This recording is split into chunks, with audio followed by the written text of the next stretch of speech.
Hello, everyone. If you like what I'm doing here, please consider subscribing, liking, and commenting. It would really help the channel out quite a bit. Thank you very much. Calling All Cars, a copyrighted program created by the Rio Grande Oil Company.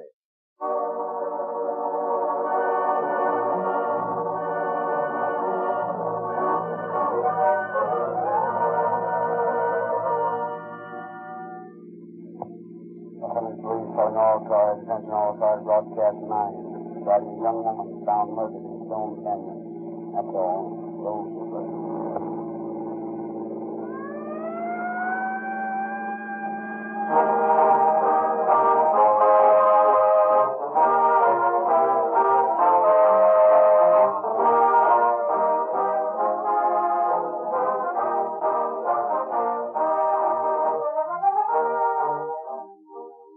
The greatest testing laboratory for gasoline is in the emergency cars operated by police and fire departments. Cities and counties keep accurate cost records of these cars, and it is easy to tell which gasoline gives greater mileage. Emergency cars test gasolines over the same streets and roads that you travel on.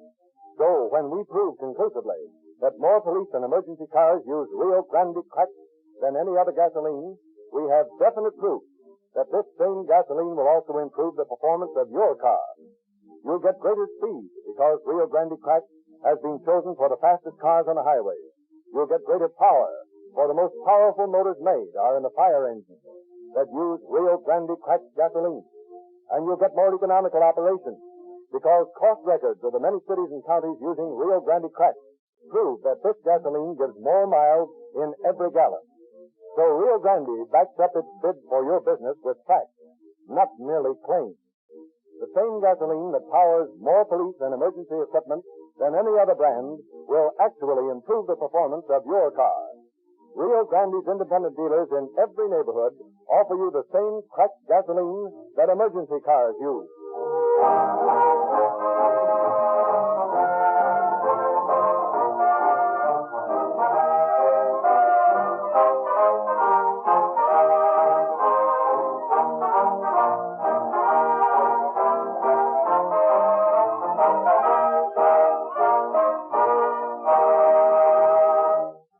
Now our pleasure to present Chief James E. Davis of the Los Angeles Police Department. Chief Davis. Good evening, friends. There is an element of pride in the makeup of every member of your police force. Pride in a job well done. Every man is eager to be the one who clears up a mysterious case. It is this element which is really responsible for the solutions to baffling crimes. For as you all know, the financial reward of a police officer is certainly not enough to compensate him for the long hours, the nights away from home, and the risks he runs every day in his search for desperate lawbreakers. Your police officers are intensely, personally anxious to trace down every evidence of a crime, and their greatest reward is the satisfaction of writing solved on the records of a case on which they have worked. Tonight we are presenting the dramatization of a famous case in which the police had very slim and nebulous clues to work on.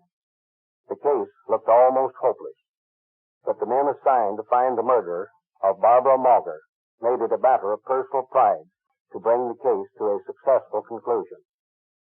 The story you will now hear reveals what is, to my mind, one of the finest examples of sincere detective work in the annals of the Los Angeles Police Department. The case of the 3 grooved bullets.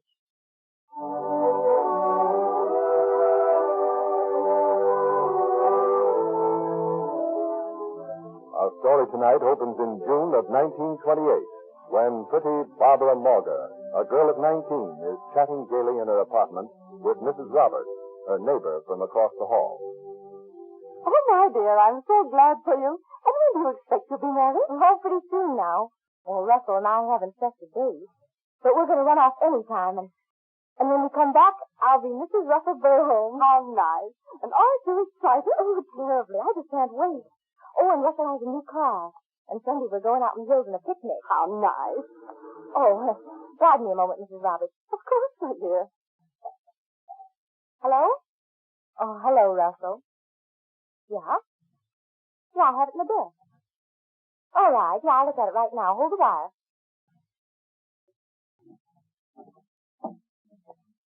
Oh, Fred. Don't be frightened, Mrs. Roberts. This dress Russell's done. It's loaded.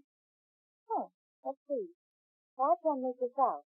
Can you, Mrs. Roberts? Oh, don't say that at me. It's all right, really. Say, can you make out these numbers? I'm simply afraid of guns. What do you want with a number? Well, Russell wants them, so he can get bullets for us. Bullets? Yeah. He wants to do some target practicing when we go on a picnic Sunday. Now, what do these numbers look like to you? Well, let's see. Oh, please, keep it pointed the other way. There. I'm sorry. Well, now, I'd say that looks like a 3, doesn't it? Yes, that's right. And that's a 2. Yeah. And a 2 and a 0. 3220. That sounds right, doesn't it? I'm sure I don't know. Well, I'll ask him.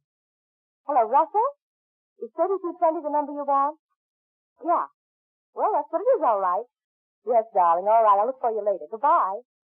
And Russell, I love you.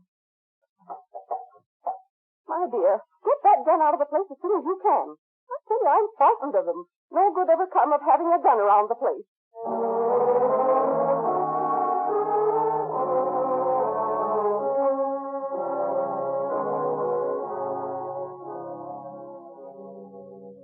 That weekend, in the canyon off Mulholland Drive, pretty Barbara Morga is enjoying the warmth of the June afternoon with her sweetheart, Russell Burholm. On the horizon, white clouds dilute the friendly sun. Overhead, the sky is deep blue. A bird sings nearby.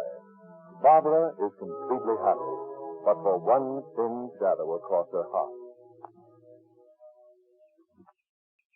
But Russell, we can't wait much longer. Why not? Well, I told everybody. All my friends know we're going to be married. Now listen, Barbara. Been all over this before, and I don't want to listen to it again. Oh, but Russell, you promised me you'd marry me, and, well, every time I bring it up, you stop me. Oh, don't you think you've hurt me enough, Russell? Gee, I haven't any pride left. Now, for Pete's sake, let her. Oh, but Russell, You want to know I won't wife. marry you. Well, I'll tell you now. I won't marry you because I can. I've got a wife and kid back east. Oh. And I'm going back to them as soon as I can. You want the truth? I'm sick and tired of you, Barbara. Oh, Russell. From now on, we're quits. Oh, Russell, why didn't you tell me? Now you know what you're going to do. But I love you, Russell. I love you.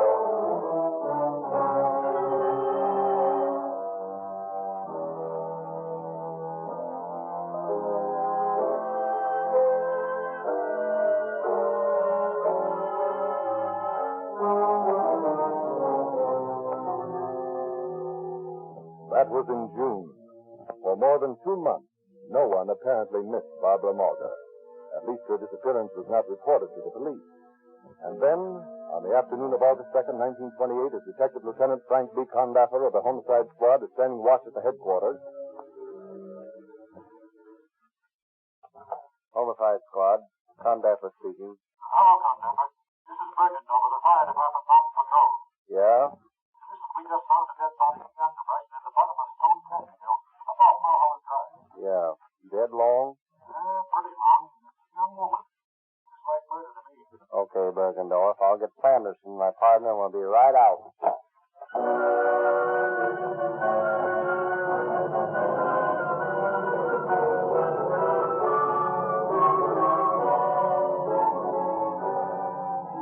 A half hour later, Detectives Condaffer and Sanderson joined Bergendorf on Mulholland Drive. Hello, Bergendorf. Hello, Condaffer. Where's the body? Well, the body's down this gully way. Come on, follow me here.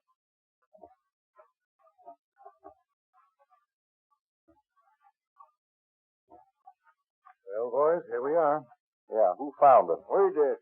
My name is Vernon Johnson, and this is my pal, Edgy Hitchcock. How did you happen to find it? Well, we was driving up this way, and we noticed some big buzzards circling over the bottom of the canyon. We went down to investigate.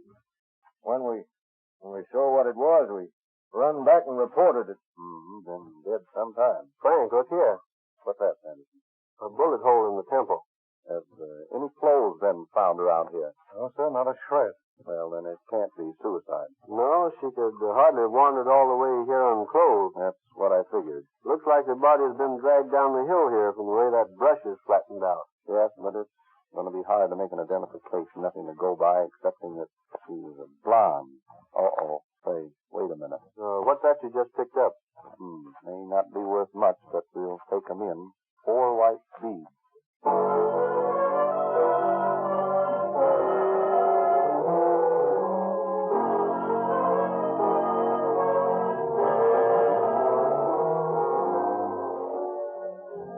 Detectives Sanderson and Condapper return to headquarters, and for hours they pore over the files of the Missing Persons Bureau. But their search seems doomed to failure. Well, this looks pretty hopeless. Yep, not a description here that I've seen that'll fit the body we found there. You still got the beads? Yeah, a lot of good they'll do. You'll find they're not large enough to take fingerprints from, and if they were, these prints would probably only be those of the girl. It looks like this is just another unexplained murder.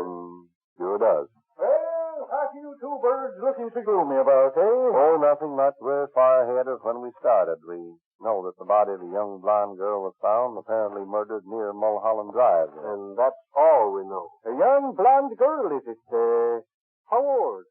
Oh, I should say between 19 and 21. Wait a minute now, wait a minute. Seems to me I heard something about a young blonde girl being missing. You did? Where? Wait a minute now, wait a minute. Let me think. Oh, yes, I remember. My wife was telling me a friend of hers lived in the same flat building with a blonde girl, the name of Mrs. Barber, as I remember. Yeah, but about a month ago, she went away suddenly, and... that sounds hot. What address was that?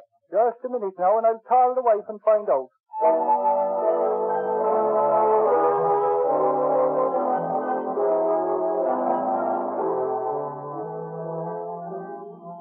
A short while later, Condapper and Sanderson visit the landlady of the flat building to which their friend directs them. So you see, lady, if you could give us a line on this Miss Barber, it might help us a lot. Well, you're mistaken in the name. No one by the name of Miss Barber ever lived here. But there was a girl by the name of Barbara Margaret, she was called. She suddenly went away. Her boyfriend called for her things. But his explanation didn't sound straight to me. Sounds like we're on the right track. Does it that? Now, tell us all you know about it, please. Well, to be truthful, I don't know much. But if you talk to Mrs. Roberts, she may be able to help you. She was pretty close with the girl. Where's she? Well, she lives across the hall from the apartment the Margaret girl had. Just go up the stairs and knock on the door on the left. Fine, thank you very much.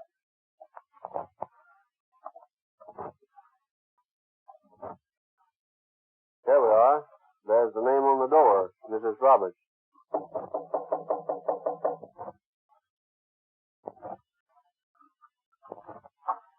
How do you do? We understand that you were acquainted with Barbara Mauger, Mrs. Roberts. Yes, that's right. She lived across the hall from me. Why, dear Al? We're police officers, ma'am. Barbara Mauger's been missing, and we're trying to locate her. When did you see her last?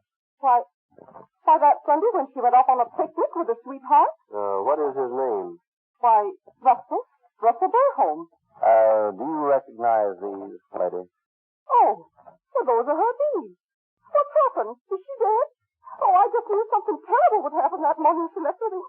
Oh, that poor child. What's happened to her? Tell me. Now, Miss Roberts, you can help us most by remaining quiet and answering our questions. Yes, sir, all right, I'll try. Only tell me, what happened to Barbara? We found a body yesterday, ma'am, out in Stone Canyon. She'd been shot. Oh, I knew it. Oh, I just knew something awful would happen to her. I just had a premonition when I saw that gun. What gun? The gun that belonged to her sweetheart, Russell. She had it here. What was she doing with the gun? Well, she said that Russell had left it with her. One day, the day before she went on the picnic it was, I was in there with her when Russell called and asked her to read him the number on it so he could buy some bullets. I helped him count the number. Now, Mrs. Roberts, please, you must help us here. How long did you know Barbara Morgan, Miss Roberts? For a while. I was with her nearly every day when she lived across the hall. Did you know her sweetheart? I met him once when Barbara and I were downtown. He was in front of the Metropolitan Theater. Did he work there? It was my impression. And what did you say his name was? Burholm. Russell Burholm. How old was he? About 28, I should say. Well, several years older than Barbara, anyway. Did Barbara seem to be happy? Well, not always. Sometimes when I visit her, I thought she'd been crying. But she never admitted it. She was always excited about getting married. Oh, she was engaged to this Burholm then. Oh, yes. Although I somehow had a suspicion he was stringing her along. I see. Now, Mrs. Roberts, if you'll tell us the circumstances of the last time you saw Barbara. Well, it was on a Saturday afternoon in the latter part of June. She was looking forward to a picnic she and Russell were going on in that place where you found. Stone Canyon? That's right. What else? Well, as I told you, he called and asked for the number on the gun. She gave them to him, and then she explained that he had borrowed it from a friend of his, and he wanted to try it out on a picnic.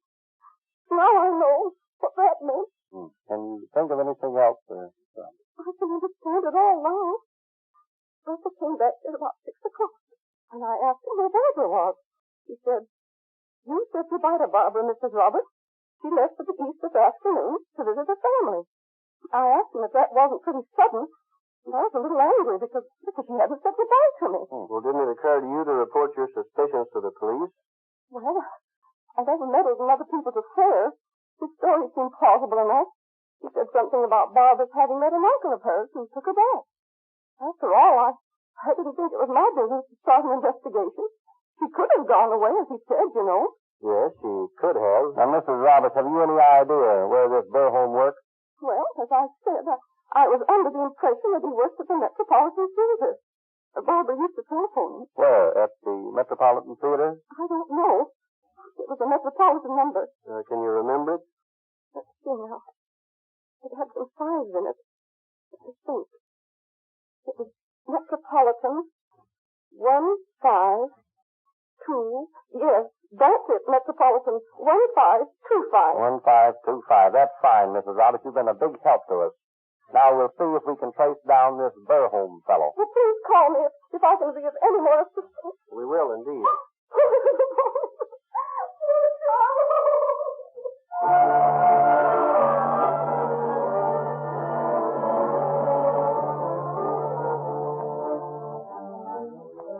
Detectives Condather and Sanderson drive immediately to the Metropolitan Theater. At the stage door, they ask for the stage manager.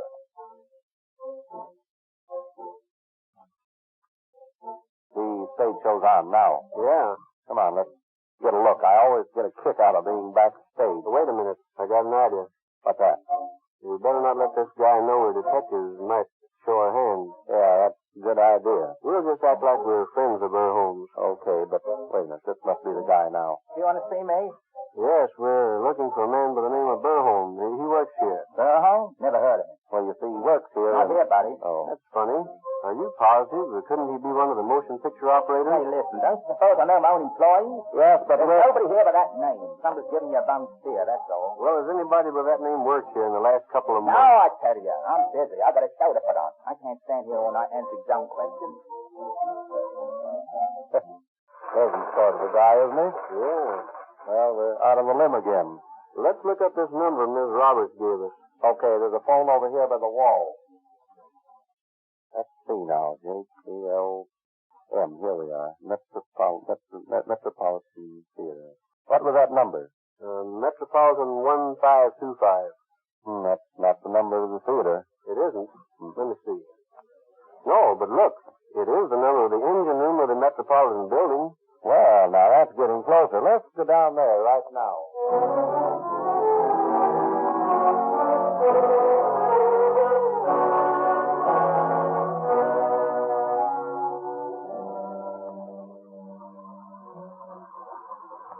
You're the boss here. I'm the engineer. We're looking for Burholm. Who? Russell Burholm. He's working here somewhere. Nobody with that name here. Well, let's take a look at the time book. Why? We're trying to locate Burholm. Where's your book? I can't let you look at them. We're police officers. Oh, that's different. Yeah, hand over the book there. Sure. Here it is.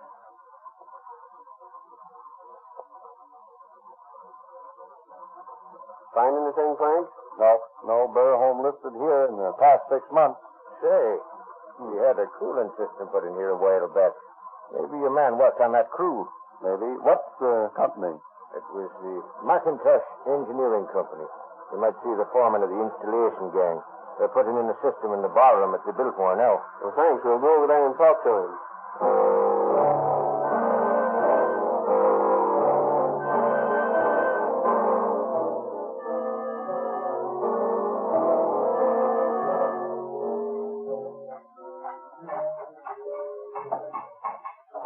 looks more like a pipe yard than a ballroom. Yeah. Hey there. Yeah? Is Russell here? Russell? No, he's not working on this job. Oh, that's too bad. We're friends of his. We're leaving for San Diego this afternoon. We wanted to see him before we left. Well, you can catch him at the office. I know he's there today. Okay, thanks. We'll drop by the office.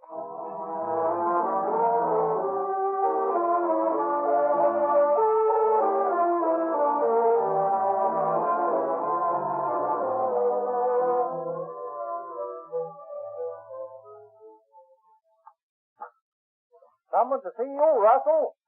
Right this way, please. Huh? We're Officer Burholm. Come along with us. Yeah, I thought so. What do you mean? Yeah, I read in the papers about a body being found. Suppose you'd be looking me up. And you killed her, I didn't kill anybody. I had an argument with my girlfriend and she left me. Is that any reason for you to think you'd be accused of murder? Well, I noticed the body was found out on Mulholland Drive and it was out there I last saw it. Pretty peculiar coincidence, don't you think? Oh, I don't know. Even if it is her they found, that doesn't prove I killed her. Somebody else must have done it. I'll warn you right now that anything you say may be used against you. At the same time, you're at liberty to clear yourself if you can. I guess I won't do any talking until I've seen an attorney. If you aren't guilty, you won't need an attorney.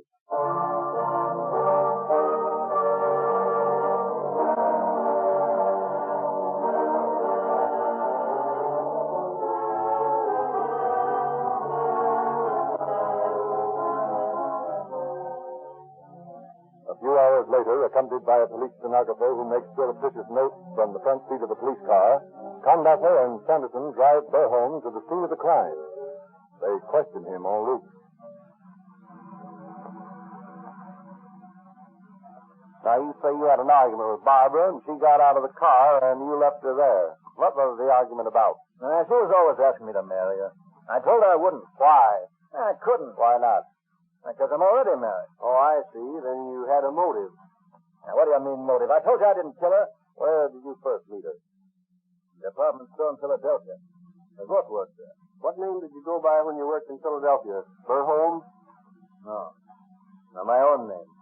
Russell St. Clair Baxter. Oh, your real name isn't Burholm. No, I'd gotten into a little trouble for store, so I decided I'd use another name out here. Because I didn't want my wife to trace me then. And I'm sick of this place. I'm going back to my wife and kid. Maybe you are. Perhaps you won't mind telling us why you thought the body found in the canyon might be hers. Sure. Sure, I'll tell you. Someday, I think it was the 24th of June, we started toward Stone Canyon for a picnic. Everything went swell until on the way out she began to beg me to marry her. I told her I wasn't ready to marry her. Anyway, we had a quarrel.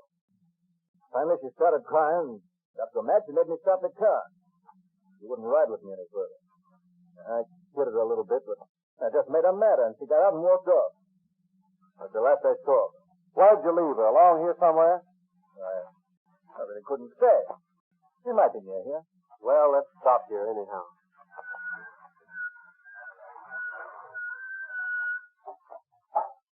Get out, Burholm, or Beitzel, or whatever your name is. Now, you say you left Barbara and Margaret on the road along here. Yeah, she said he'd get home all right. She said someone would come along and give her a lift. You haven't seen her since, and it's been over a month. That's right. Mm-hmm. Why didn't you report her disappearance to the police? I was afraid I'd get into a jam, just like I am now, see? Come on down this way, Beitzel. This is where we found her. What? Yeah, surprises you, doesn't it? Not where you left her at all. That was further up the hill. But you hadn't figured on Kyle dragging her body, had you? Oh, stop. I tell you I didn't do it. Where's the gun you shot her with? You had one, and we're going to find it. Sure I had a gun. Yeah. I brought along for target shooting. Your aim must have been very good. What did you shoot at? Nothing in particular. A couple of birds, that's all. Yeah, what you really mean is you murdered her, stripped her body, and left it up the hill there. I did not. Where's the gun you used for target practice? My desk. I borrowed it from a friend. I thought I might buy it, but I decided not to. Naturally, having no further use for it, what did you do with the clothes and things you removed from her apartment? Well, I bundled them up and shipped them away. Where to? I just sent them up to some town in Arizona. Phoenix, I believe. To what name? I can't remember. I put a Seattle return address in the package. Well, what was the idea of that? I thought I could get him back again if you ever came or wrote for him. Come on now, Beitzel. You must realize your story is pretty thin. Won't hold water at all. That's my story. Yes, and you're stuck with it. I haven't anything to worry about. You may have before you're through, young fellow.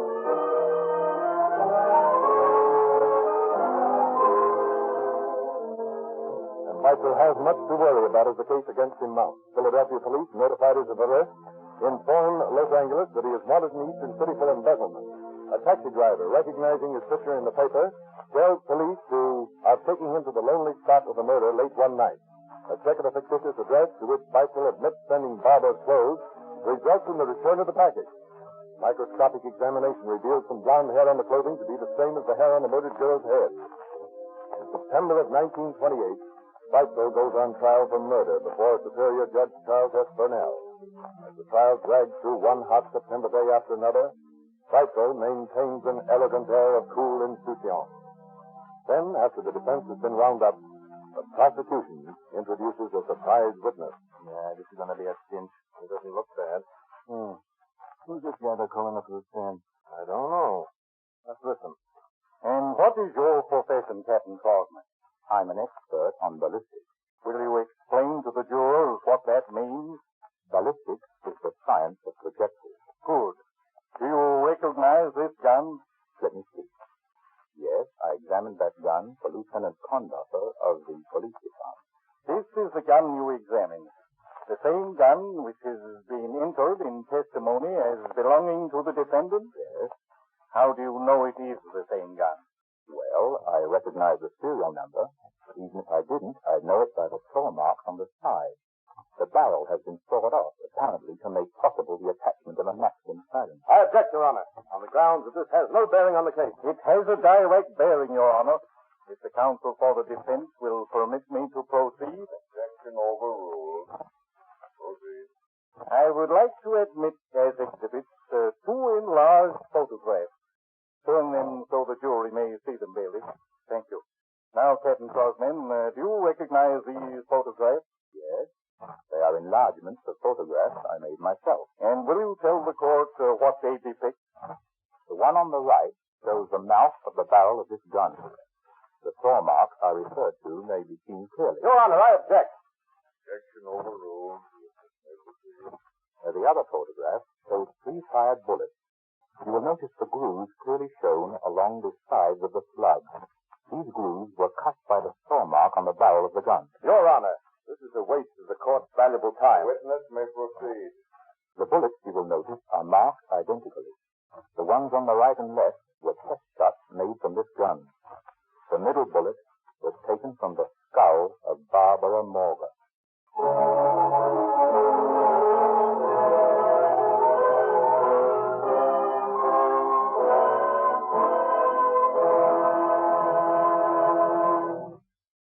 Nothing could save Beitzel after the unimpeachable testimony of the ballistics expert. And the jury of 5 women and 7 men found him guilty of murder in the first degree. On September 28, 1928, Judge Burnell sentenced Beitzel to hang by the neck until dead. And on August 2nd, 1929, Russell St. Clair Beitzel paid his ultimate debt to society for his crime. Thank you, Chief Justice. Police departments of the West are great boosters for Rio Grande cracked gasoline. The officers and sheriffs who drive police cars know that it develops greater speed and power in their engines, especially in emergencies when so many ordinary gasolines fail. The recommendations of these police officers and sheriffs have caused thousands of motorists to try Rio Grande cracked gasoline. With such satisfactory results that Rio Grande is leading all gasoline companies in percentage of sales increase. You'll try Rio Grande cracked someday, and you'll be thrilled by your car's improved performance. But when you're trying and you're enjoying the greater power and speed created by Rio Grande cracked, be sure that your engine is protected. High speeds and hot weather thin out many motor oils so that they rupture and break down. That's why we urge everyone who drives to use Sinclair motor oil. Sinclair, Pennsylvania, and Opaline motor oils provide a guaranteed film of protection that never breaks down at any speed. Because all impurities, wax and petroleum jelly, are extracted from Sinclair motor oils, you can use a lighter grade, which makes your engine run smoother with less drag. You use less oil because the impurities that burn and form carbon are already extracted. Fill your crankcase with Sinclair Motor Oil. Fill your crankcase with Sinclair Motor Oil from refinery-sealed tamper-proof tins, sold by all Rio Grande dealers. When you drive in tomorrow, also ask for your free copy of the latest Calling All Cars news, which illustrates the complete junior detective outfit that Rio Grande is giving away free to all boys and girls.